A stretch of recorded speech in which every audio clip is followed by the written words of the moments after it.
This is ODAT Chat, your instant connection to recovery and community, one day at a time. This podcast may contain strong language, sexual content, and spiritual truth. Listener discretion is advised.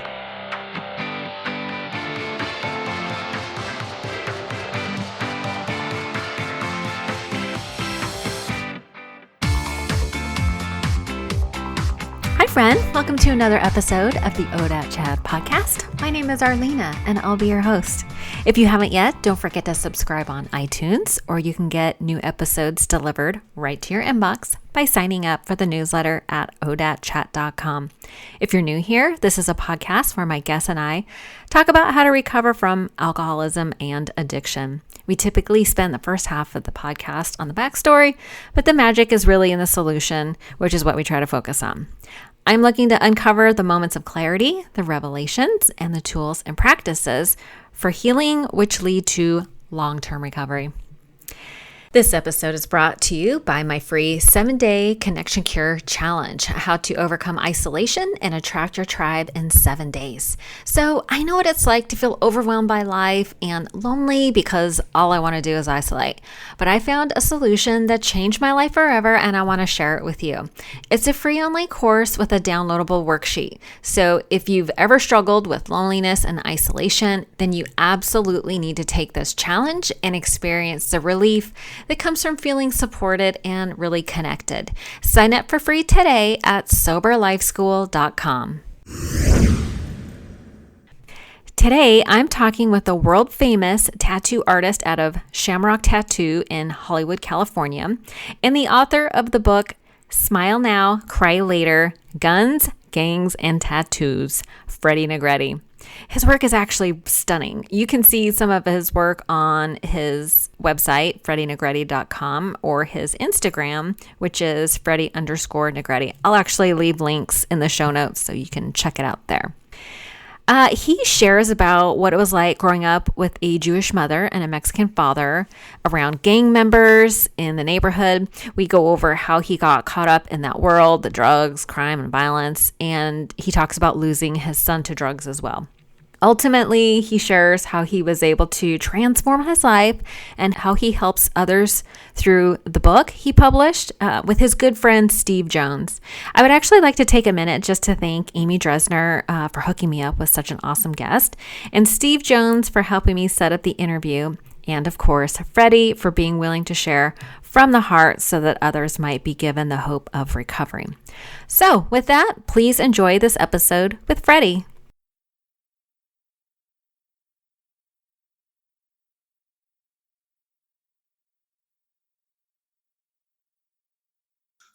Well, Freddy, thank you so much for joining me on the ODAT Chat podcast. Yeah, thanks for having me. It's my pleasure. Yeah, I'm really excited to talk about your book, Smile Now, Cry Later. So it's a tale of, what is it, guns and tattoos and gangs? Guns, gangs, and tattoos, my life in black and gray.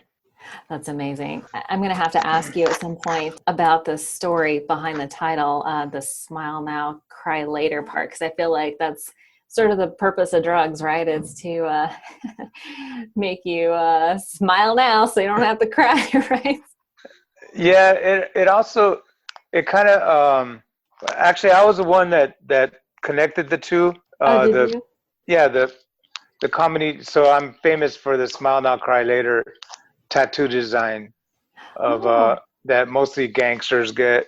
And it's the comedy tragedy masks with the title of the song, Smile Now, Cry Later.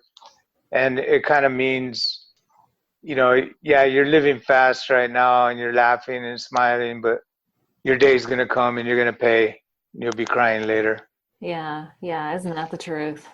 Excellent. Okay. And I'll certainly put up links in the show notes so that we can maybe show some of your artwork, and I would love to see that. So we'll put that up there.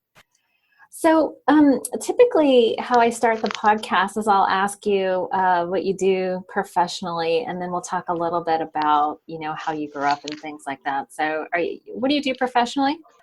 I'm a tattoo artist. And okay. I work at the world famous Shamrock Tattoo, or Shamrock Social Club in West Hollywood, California. Shamrock Social Club. That is very exciting. Okay, and we can just kind of start at the beginning. I'm always really curious to hear about how people grew up and some of the early childhood experiences that I feel like sort of plant the seeds for addiction later. But can you tell me a little bit about your parents, like what your dad did for a living and things like that? So my mother and father were professional gangsters. Professional. I didn't realize that was they're okay. So that's what Yeah, they do that for a living. no, I just they were gangsters, Okay. but from a street gang. They Okay. did that for a living. Yeah, I I guess don't know so. what that means. Like, is that like a vocational certificate or? No, I was just kidding. Okay. But they're both a little part of East LA history. My dad was a Pachuco gangster. My mother was uh, the daughter of Jewish immigrant. And, back in the 40s and 50s, there was a big Jewish community in East LA, Boyle Heights. And there was an uneasy relationship between the Hispanics and the Jews. And the Jews ended up moving out to the west side. But I think probably the biggest uh, pet peeve that the Jews had was when their daughters would go with the Suave Pachuco guys, So the And Pachucos, they're the ones that had like the zoot suits and all that? yeah, kind of like Oh, that, yeah. okay, very cool. And so, and that was my mother and father's story. That's like And some like legit West Side Story drama happening. yeah, exactly. Anyways, but they went to prison when I was really young. Oh, they did. How old were you? I was 2.5. Oh, you were just a baby. Yeah, my sister was 4. And so we ended up in foster care, Wow. um, which was kind of a rough life for us. Fortunately, they kept us together, Oh, so okay. we didn't get separated like most kids do. Oh, And wow. but we ended up in kind of an abusive foster home, and Uh, I ended abu- up, abusive in what way? Like a like, punishing? yeah, like their thing was they were a white middle class foster home, and their thing was they were gonna beat the Mexican out of us. Oh, and then my foster mom was like, really, she had anger issues, and she would take it out on us. So, so we grew up not really experiencing, the love of a parent, which caused me to be really rebellious. hmm. So around 12 years old, I joined a gang, a Mexican gang, and I continually ran away from the foster home and institutions. And I became a really hardened gang member. What happened to your sister? My sister, she stayed in the foster home. She stayed pretty good. She ended up leaving when she was 18, and then she had a mission to try to help her long lost brother. So she always had apartments for me when I'd get out of prison, or you Oh, know, and yeah, we've been so close. And even when I was little in the foster home, she was like my mother. She took care of me, yeah. and she was very protective of me. And so How sweet. And you guys are still close today? yes, very much so. Oh, that's a beautiful thing. Wow, that's rough. So 12 years old. So I would imagine, you called it rebellious, but I would imagine there must have been so much anger that you felt like you needed to leave. What was it like to join a gang at 12 years old?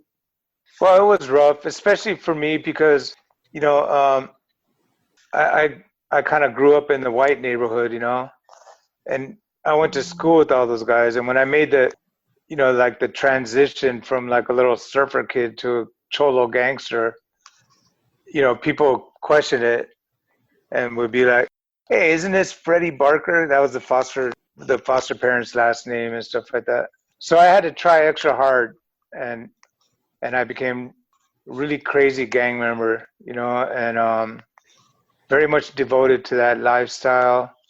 and very loyal to my homeboys and my neighborhood. And, you get a sense of belonging. Yeah. I felt like a reject my whole young life growing up. And I always felt like there was something wrong with me. Why was I getting beat so much? Why did I do everything wrong? And, then joining a gang, gave me a sense of family and security, and it made me a sense of belonging. Do you understand what I mean? Well, it sounded like they accepted you for who you were. They weren't trying to change you. No, but there's really strong mores. You do have to become a certain way, to be accepted. You have to learn the lingo, the style, the dress, how to behave, a certain way to act, certain things you say. But I was really good at it. You had that chameleon adaptability from a young age. It became me. Yeah, it's funny how that works. I changed my spots, and that's how they stayed. Or maybe the whitewash wore off. That definitely wore off. Yeah, it's a good thing. It's good to be more of your authentic self. Okay, so you joined the gang at 12, and I would imagine you start getting into legal trouble. How old were you the first time you went to juvenile hall? 12. Oh, right away. I first started going because of, for running away. So I was always on the run. You get arrested for running away? Oh, yeah. Oh. And incorrigible. They finally, claimed me as incorrigible. So I ended up going to boys' homes. And then I'd run away from the boys' homes, so I was like always on the run and always in institutions. So from the time I was 12 until I got out of youth authority when I was 22, the longest period of time that I would stay out at once would be like 2 months. Oh, really? That's a lot. Yeah. So, and I'd come out and do crazy stuff and then go right back in, Okay. Can you give me an example of what you would consider crazy stuff? Armed robbery, violence against a rival gang, burglary, Right, yeah. and That's just so scary. And you're so young. Oh my gosh. right. Yeah. But that's how I had to support myself, Right. You had to survive. No, I get it. And I'm not justifying it, but No. I know, I get it. No. In my mind, I was taking from the rich and giving to the poor, who happened to be me. Self-serving Robin Hood. Yes, exactly. I totally get it. Okay. So you're in like the lifestyle, and are drugs and alcohol a part of that from the very beginning, or did you use prior to the age of 12? Or? Yeah, alcohol was a very big part of it. And later on, PCP. It's funny, like I as youngsters, we were really down on heroin use, because the older guys would end up heroin addict, and then it would take them out of the loop, like they didn't want to be involved with our gang activities. They, back then, the cops could stop you, and if you were under the influence of heroin or you had needle marks, it was an automatic 90 days in jail.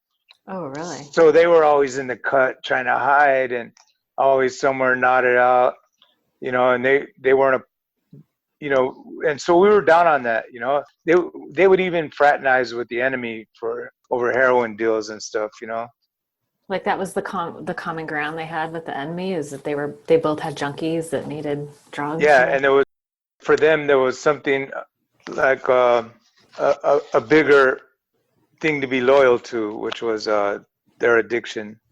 It just takes over everything. There are no loyalties once addiction kicks in. So you guys saw all that, and you wanted none of it, right? Yeah, we wanted none of it. I never thought that I would ever put a needle in my arm or anything, and then I became an older guy. You survived long enough to be old. Congratulations. Well, when the older guys were like in their 20s, That was the OG. I remember one time, quick side note, I was sponsoring this girl that was had come from like gangs, in the Sacramento area, and she's talking about the OGs, and I'm in my late 30s at the time, and I'm like, what is an OG? And she goes, oh, somebody like in their 30s. So I'm like, oh, cool, I'm an OG. But okay, so sorry, that was about me. So one positive note, in my life was that I was born with art ability. Yes. My father and my uncles were artists, and so it runs in my family. And being institutionalized, I was always drawing.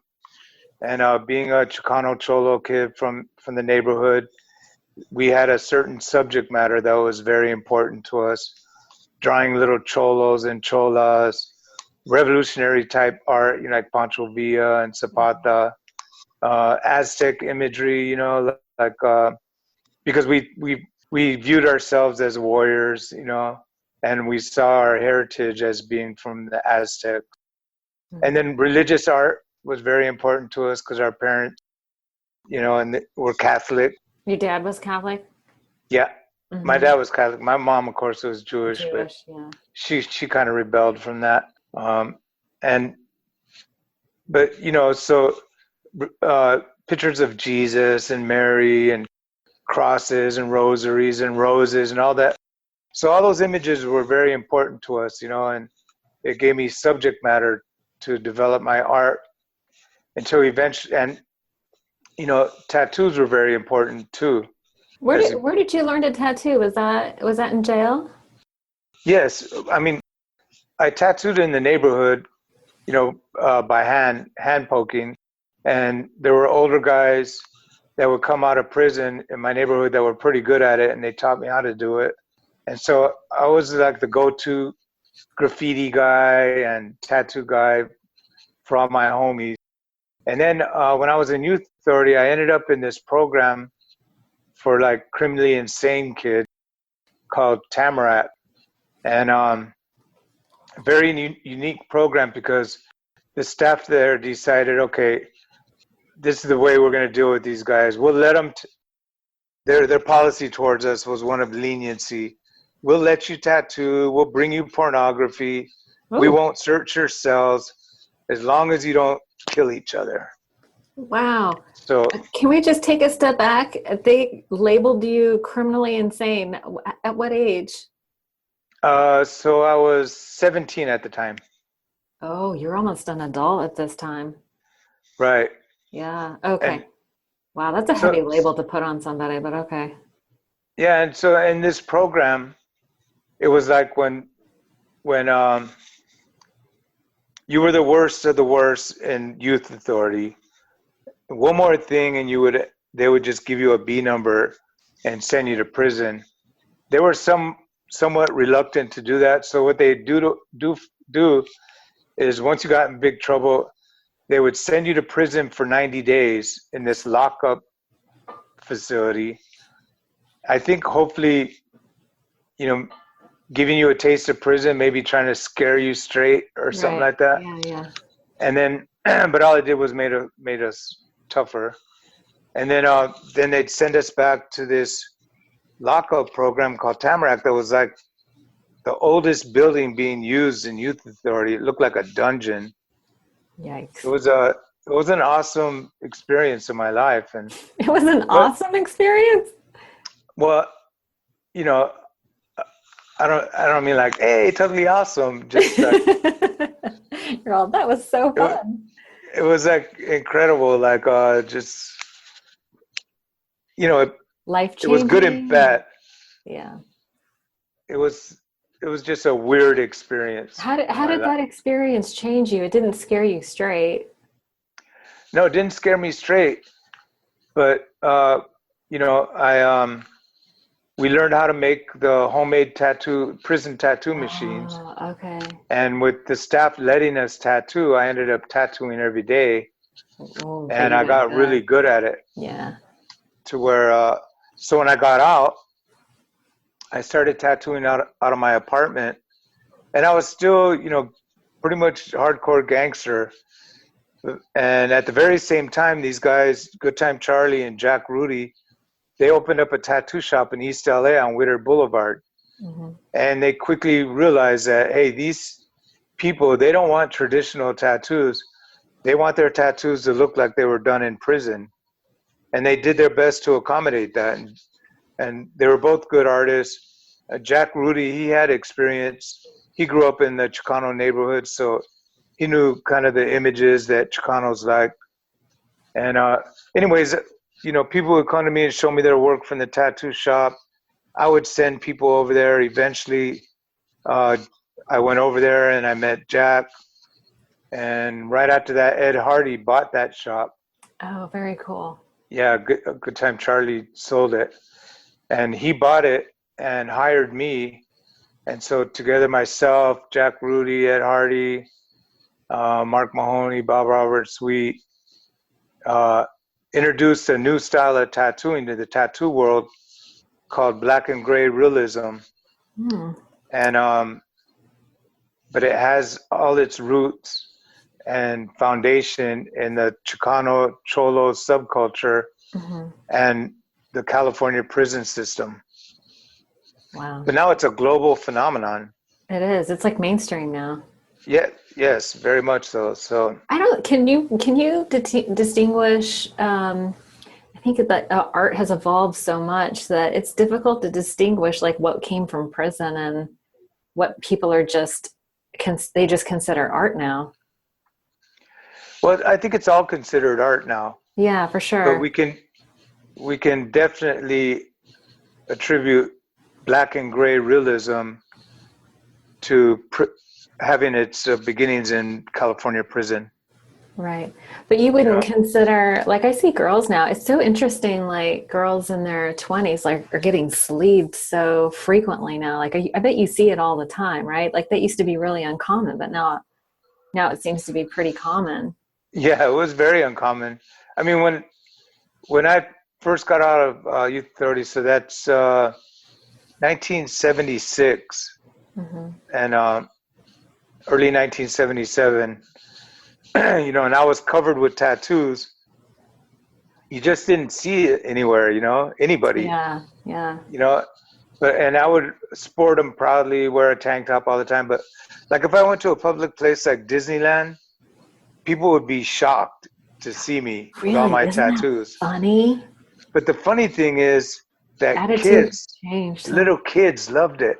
Yeah. Like little kids would run up to me and say, "Look at the tattoo man," and they'd want to see my tattoos. You're like a sideshow at the circus. Exactly.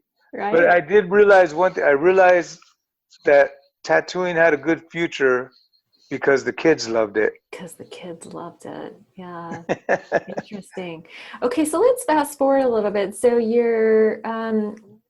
when do you feel like your drugs and alcohol like cross the line into addiction at some point? Because you mentioned alcohol and PCP. Like when I was growing up, I would see after school specials about PCP and hear all these horrible stories about people gouging their eyes out or jumping off of buildings on PCP. But it kind of sounds like it was fun for you. Yeah. I don't have a lot of experience with PCP. What is that like? It is kind of weird, and I have seen some weird things myself. Like I guess when I smoked it, I kind of knew my limit. Like because you never know how it's going to affect you. Like all of a sudden you're unable to walk. You get all, what did you call it? Gumby? Yeah, you get Gumby, exactly. And and I've experienced that before, and I've had friends that go running down the street naked and stuff. Oh, awkward. Just like really weird stuff. But do people still do PCP? Yeah, they still have it. It's a thing, so okay. It's not as big a drug as it was years ago, but then I learned real fast, that this is not a drug for me because I couldn't tattoo when I was on it. Did you ever try to tattoo somebody when you were like that? And I couldn't. That was all bad. So if I completely would forget how to tattoo. I was like, well, this is not good. I would love to see a picture of that tattoo. You had to do some major cover up for that, right? Well, eventually I just wouldn't even do it. Yeah. You know what I mean? Like, if I'm getting high, you're not going to see me doing tattoos. But yeah. So I realized that in order to be a professional tattoo artist, PCP cannot be my drug of choice. That's for sure. And so you know, the thing is, when I became a professional artist and started working at the shop there, my life completely changed. You know, because I always had this mi vida loca kind of attitude, like I don't care, right. which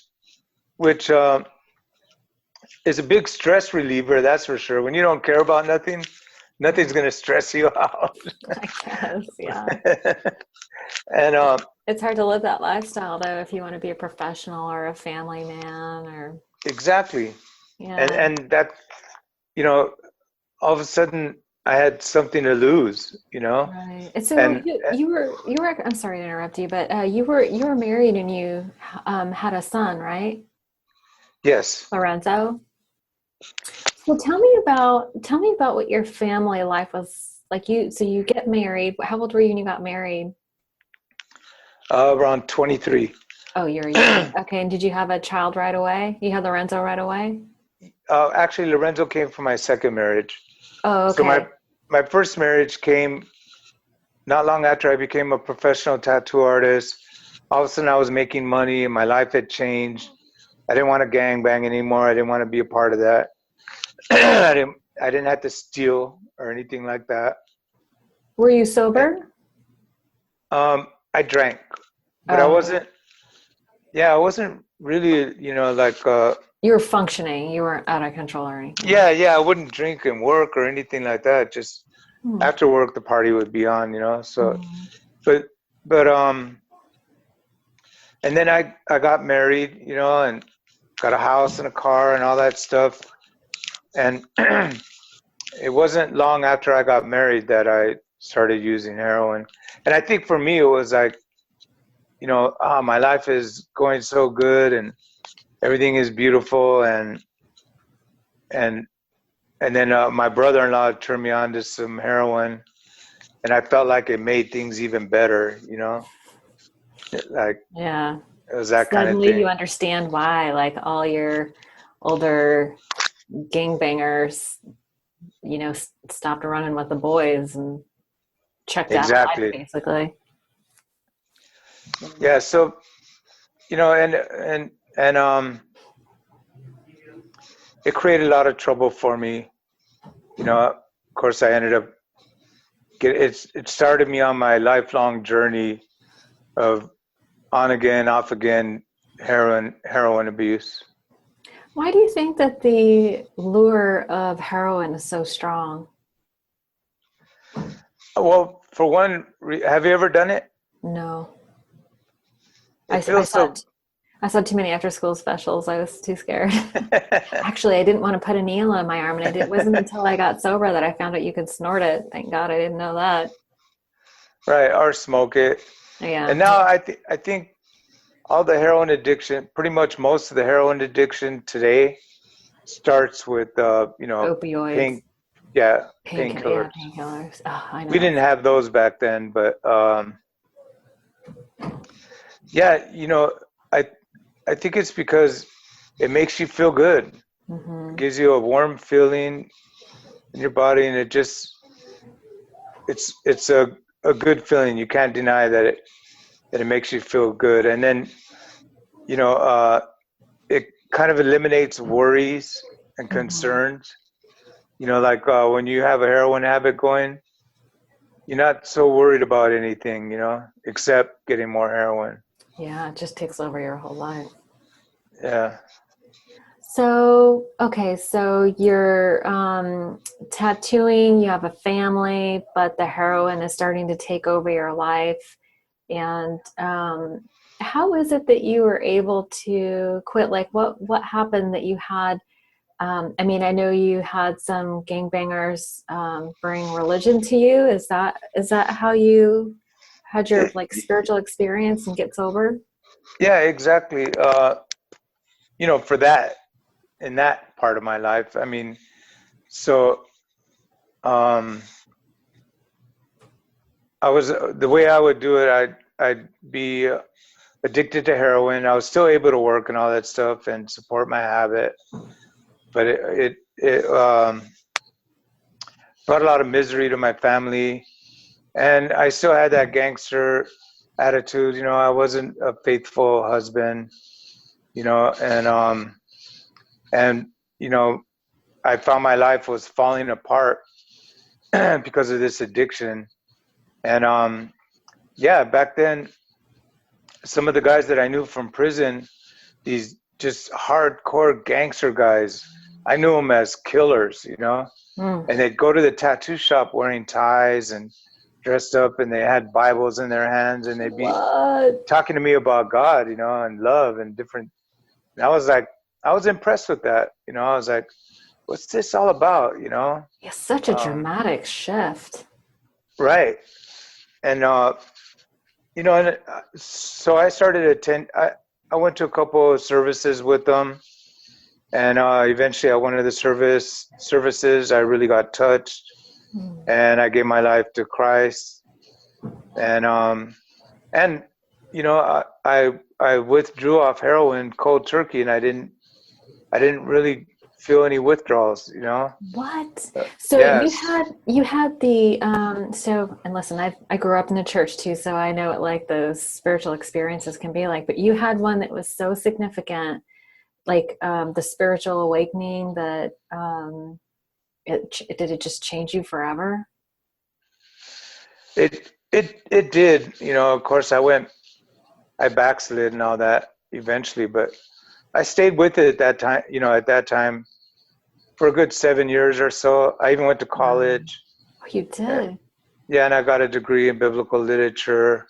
Wow. And started my own little church, that was backed by the Brethren in Christ. But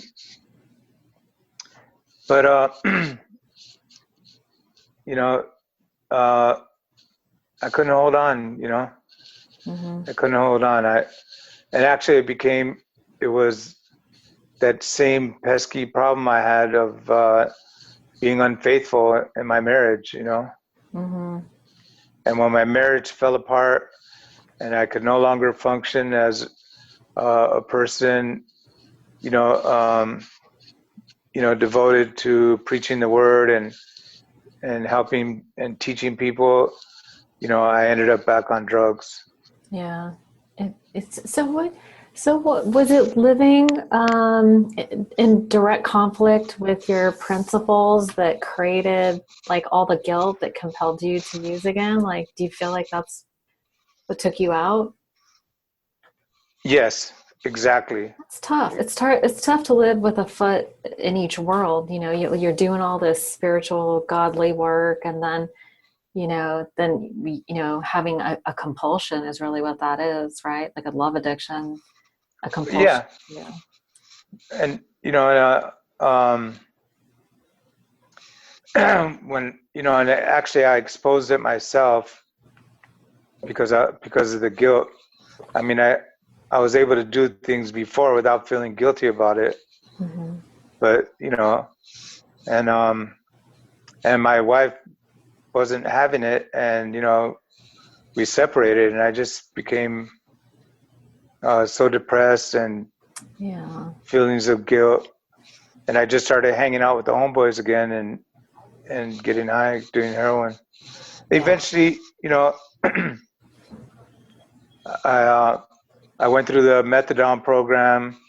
I went back to tattooing, because I had quit tattooing during that time to go to college, and I had a different vision for my life, Mm-hmm. And I went back to tattooing, and I got divorced and remarried and all that. But it had always been a bumpy road for me and drug abuse. Did you ever go to therapy or do 12-step programs or anything? No, and it's funny. I remember, the 12-step people would come to Youth Authority when I was there, And we would all go because of the donuts and punch. Sugar, the other white powder. And it's funny, you know, because at the time we'd make fun of them, you know, like we'd go back to our dorm making fun of them. Hi, I'm Bill, I'm an alcoholic, and just, you know, Right. mimic them and stuff like that. And would you have to sit in the meetings and listen? yeah, because we couldn't get to the donuts until after the meeting. The donuts were the reward. That was the reward. Smart. So yeah, we'd have to sit through the meetings that they did, and those guys. You weren't really picking up anything, or do you feel like maybe it was planting the seed for later? No, well, that's the thing, you know. Like at the time, yeah, I made fun of them and all this and that, but later on in life, I realized that those stories had really touched me, you know, deep inside, you know. Yeah, I feel like when we all fall apart, you know, we reach down inside for the things that really matter, you know, and maybe those little messages were there for you. It's like they say, it's like a seed that was planted, you know. It's just like, you know, I wasn't feeling hopeless at the time, but when I was going, I was able to reflect back. And I think back now, and there's not a whole lot that you remember, you know. Yeah. After years and years, but those meetings are so clear in my mind, you know. Isn't that funny? So did you ever go to? I'm sorry. No, I never did. And you know, they didn't really. I don't remember any talk of you know, recovery centers and rehabs, you know, like the way they have them now. Right. You didn't go to rehab? There was nothing like that? Eventually, yeah. Oh, okay. But, you know, back then, no. So the way I deal with it was with the methadone program. Oh, okay. And it would be a cycle, you know, like I would start off chipping. There would be a time, chipping is when you just do it once in a while. Heroin once in a while? Huh? You do heroin? Chipping is heroin once in a while? Yes. Okay. And, you know, and I do it for, you know, like picnics and weddings and special occasions. Picnics and weddings. Perfect. And then I'd find myself doing it every weekend, you know. Right. And then I'd start doing during the week, and I would always think, okay, if I just do it on Sundays and Wednesdays, you know, but eventually I'm still good if I only do it Wednesday and Sunday. You know, it's like the alcoholic trying to control it. Yeah, justify and controlling it. And then I'd end up strung out, and then I'd have a run going, and things would get bad, and then I'd go down to the methadone clinic and get on methadone maintenance. And stay on that for about a year, then detox off of that, and stay clean for a while, but start chipping again, you know. Right. And then eventually, I guess in the late 90s, I discovered, you know, speed. And so I started doing a lot of speed, and then eventually did speed and heroin mixed together. So, which for me turned out to be quite a deadly combination. Yeah. Because in 2004, I was diagnosed with congestive heart failure. Oh, wow. Yeah. And they labeled it as drug-induced congestive heart failure. Right. Yeah. Your poor body. Because I wasn't big. They're like, usually people with what you have are big people, you know? Right. But the drugs put the stress on your system. Yeah. Exactly. So tell me about, like, how did you bottom out? Like what finally led you to recover, or did the story of Lorenzo propel you to bottom out? Maybe you can tell me a little bit about Lorenzo. Yeah. Lorenzo was, my youngest son in my second marriage. And, what was he like as a little kid? Oh, he was so cute. I loved him so much. He was a beautiful kid. Yeah. We called him Frosty because he looked like a little snowman. He looked like a snowman? Yeah. Was he blonde? No. but he had light hair, Uh-huh. and so and I loved him dearly, but things fell apart with his mother and and I started using again, and so when he was maybe about 10 years old, because I owned a tattoo shop in Santa Barbara, so I did get clean for a minute, and I opened up my tattoo shop, but I started using again up there, and things just fell apart with my marriage, and so he was living with his mother. He was about 14 at this time. He was living with his mother in Grover Beach, which is like Central Coast in California. Mm-hmm. Really nice kind of area. And my other son and I, my oldest son Isaiah, and I were living in Hollywood, and I was tattooing at a shop called Tattoo Mania on the Sunset Strip. And I was doing speed at this time. Not really no heroin, but I got that physical problem.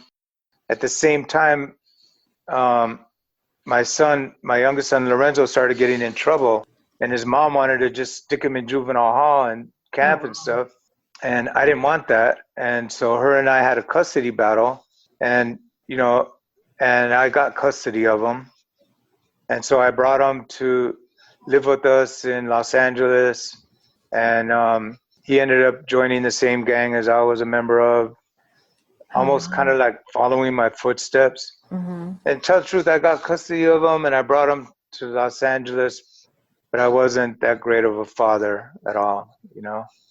I was preoccupied with getting high and other things, and I let him slip through my fingers, and he ended up getting murdered. Oh my God. So that right there, I mean, just the guilt alone, Mm-hmm. the sorrow that I felt, I can't even describe, Right. because I loved him so much. Yeah.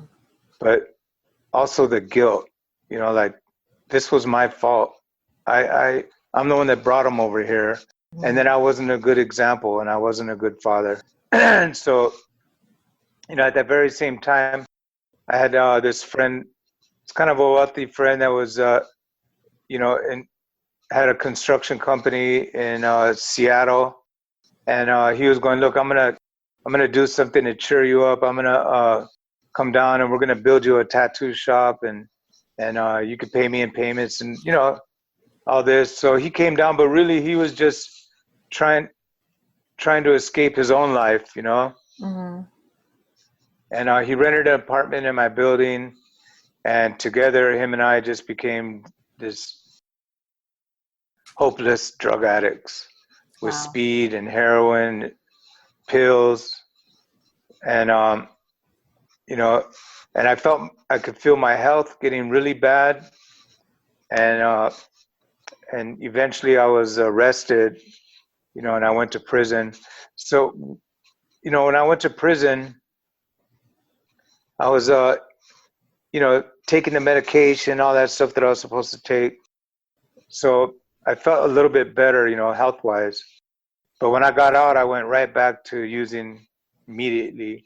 Mm-hmm. And then I got really, really sick because I wasn't taking any of the medication I was supposed to take, and I was using speed and heroin. Wow.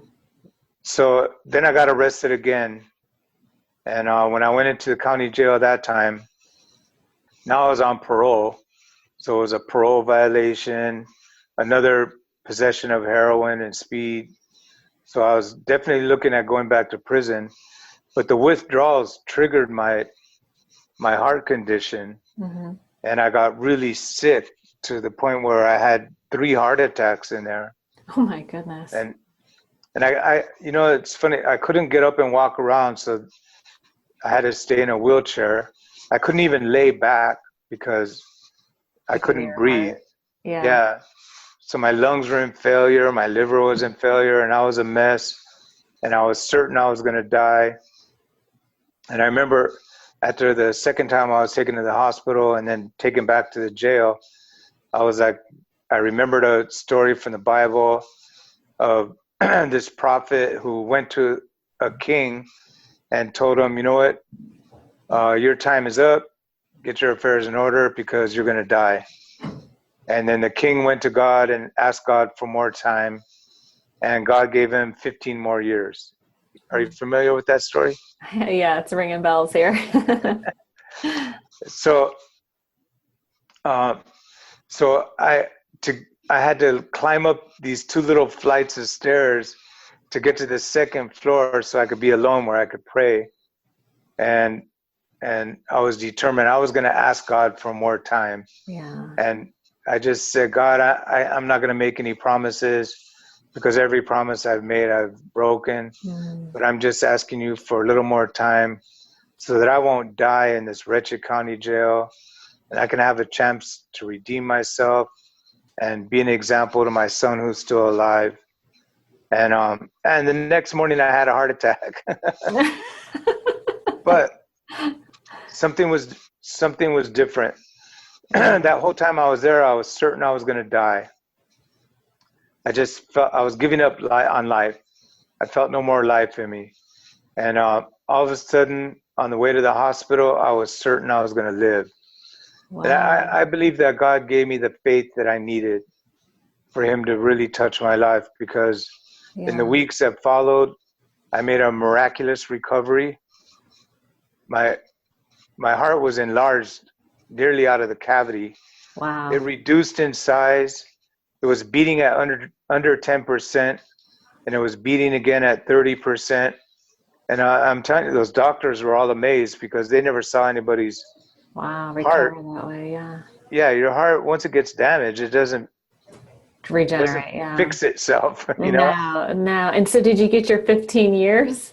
Has it been? How long ago was that? If it's 15 years, fine, because it's been beautiful. But it's been 11 years now. How long ago did that happen? Because you're 11 years sober now?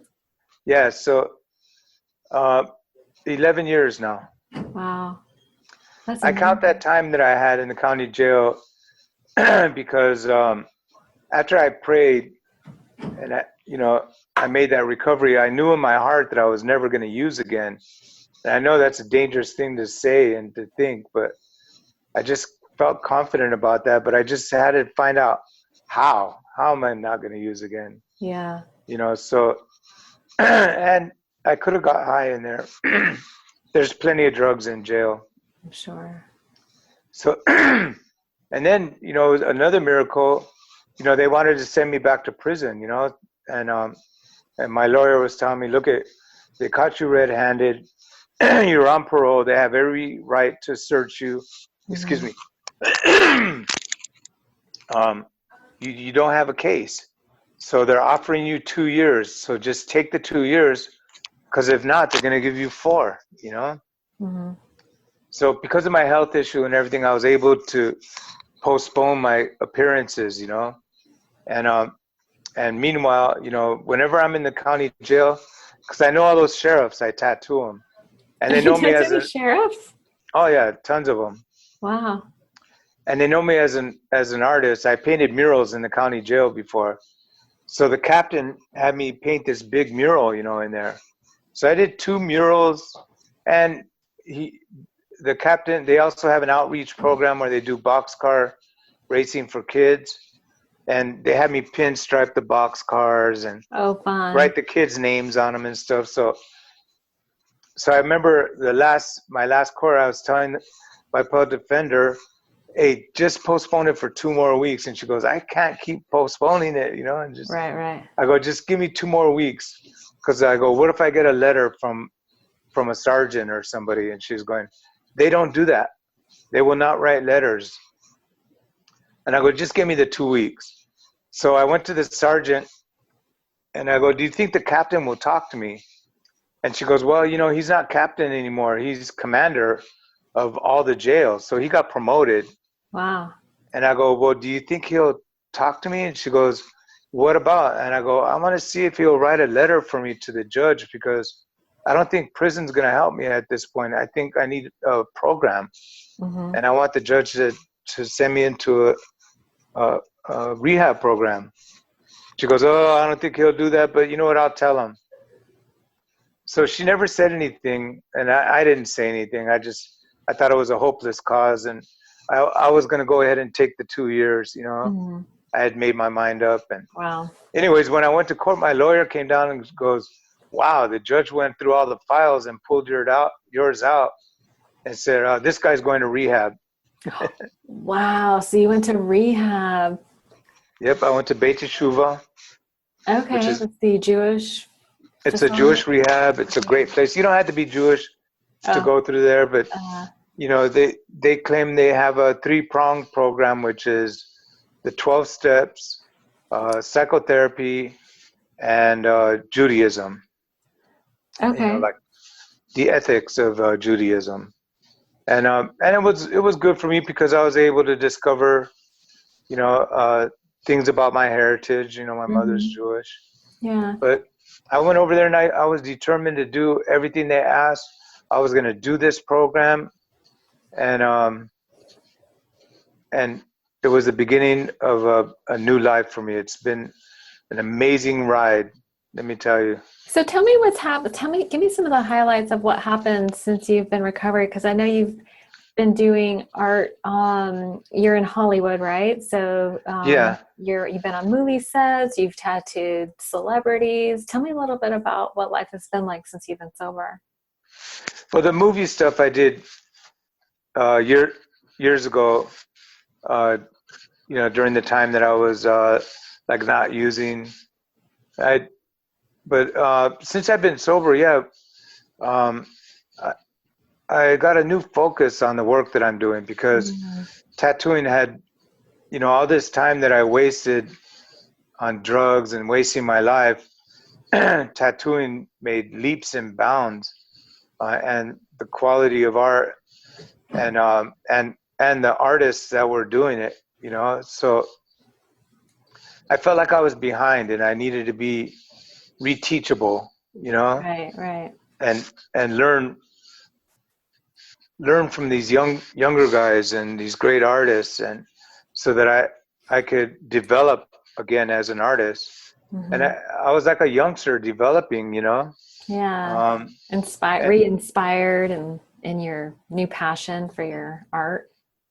Exactly. And there was a new interest in the history of tattooing, and I became like a legend in the industry for introducing this new style that had become so popular. Right. And I helped produce that movie Tattoo Nation, which is has become like the historical document for the tattoo industry, how things changed when, and I did TV shows and countless interviews and magazine articles, and I was able to start living a good life, getting paid top dollar for my artwork, and then I decided to write a book. Yeah. And so you worked with, I heard some of your other interviews, and it sounded like you and Steve Jones got together, and it took you several years to get the book published. Was it over like a 6 or 7 year period? Yes, there was. And Steve Jones is an incredible man. He's also been in recovery for many years, 20 years or so. He's a Brit. I spoke to him. Yeah. Yeah, and he's a Brit, and he lives in Austria. He's in Austria. Yeah, he sounds very smart. All the English people sound so smart. And so he is. wrote the book together, right? Right. And, because I got stories, but I don't know how to write. And he's a fantastic writer. He's a playwright. And he's written movies and movie shorts and things like that. And it was amazing how we met, because he was working on a story about this British gangster lady, and he was visiting her daughter, and then her granddaughter, who's a friend of mine that we were in rehab together. She told him, "Hey, there's this guy speaking at a CGA meeting."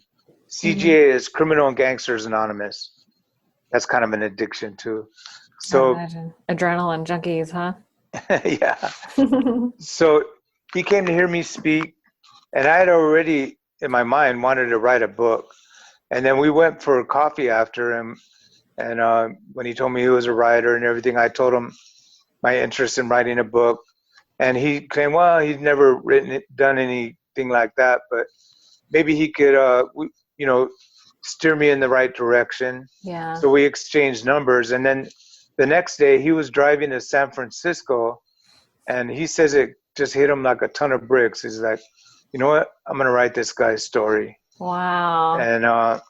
And he called me the next day and said, and told me exactly that.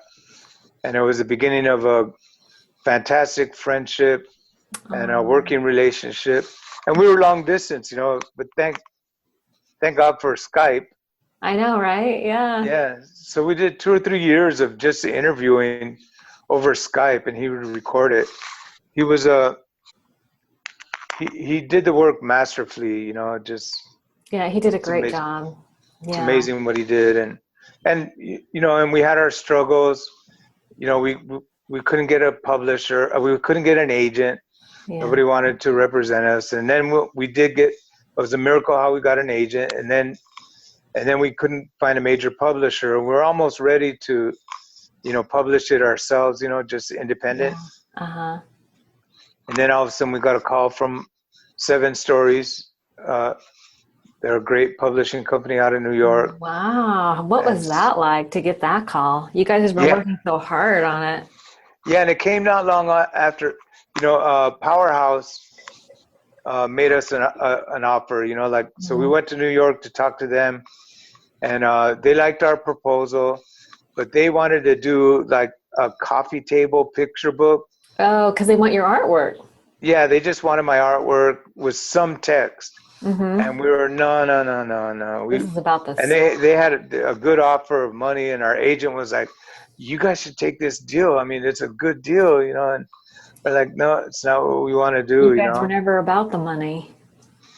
No, we wanted to get a story out there. Yeah, that's a beautiful thing. And the bottom line of the story is it's a story of redemption, and a story of new life, and yeah, there's a lot of crazy stuff in there, but your story is so unique and authentic, but there are a lot of people like you who live that life of being a criminal, and your story needs to get out, because ultimately it like you said, it's a story of redemption, and here you are, you've been able to overcome your addictions and help many people, and now you have this book, and it's so interesting because the book is almost like a Trojan horse, right? It's like a lot of people buy it because of the artwork, because you're a legend in your industry, the things you've been able to accomplish, and so they buy the book. But the message is in there, and you're able to get that seed planted, right? You're able to deliver the message in a kind way where people are open to receiving it. So I think it's a beautiful thing. You just never know how God is going to work in someone's life. Exactly. Thank you. Yeah, I'm so glad you were able to do that. And I want to be respectful of your time. You've been so generous. And I do want to share that all your website and all your links, I'll definitely connect that to the show notes. And but I do sort of typically wrap up the podcast with, because it's called ODAT chat, one day at a time.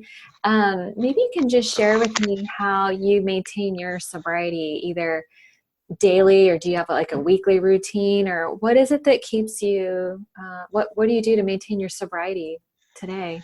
Well, first and foremost is my relationship with God. Okay. And I feel like I maintain that by prayer, mm-hmm.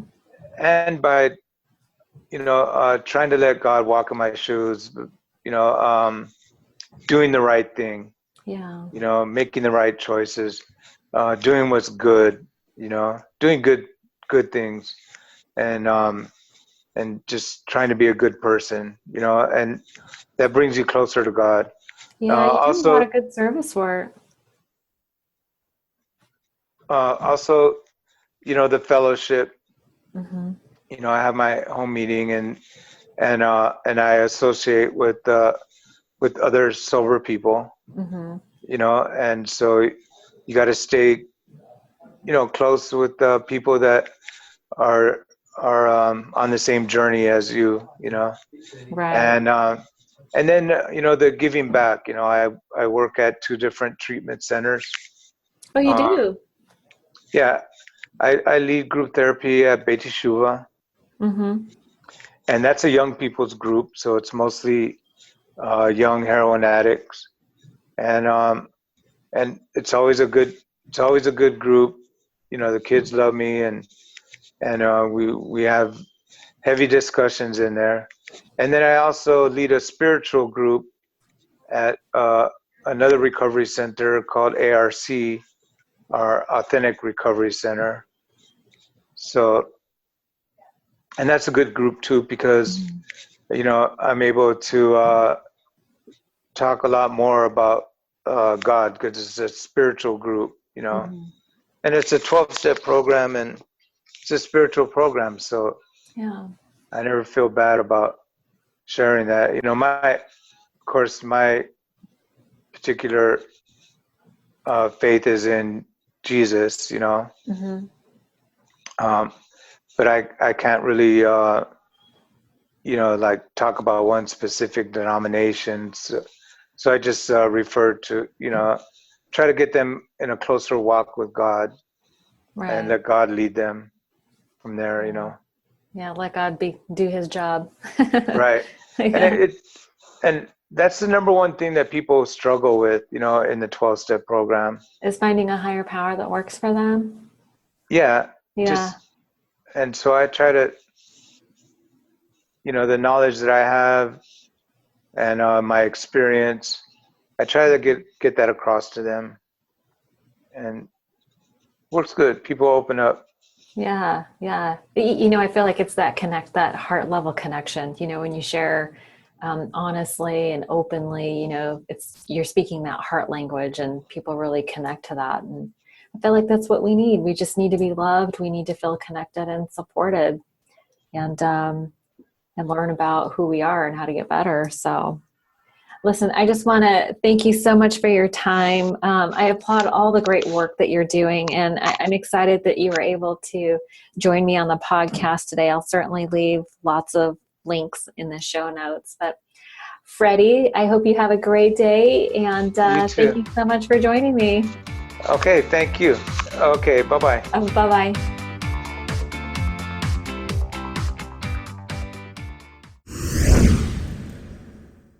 One last thing before you go, if you enjoyed the podcast today, please don't forget to subscribe on iTunes or Stitcher and leave a review.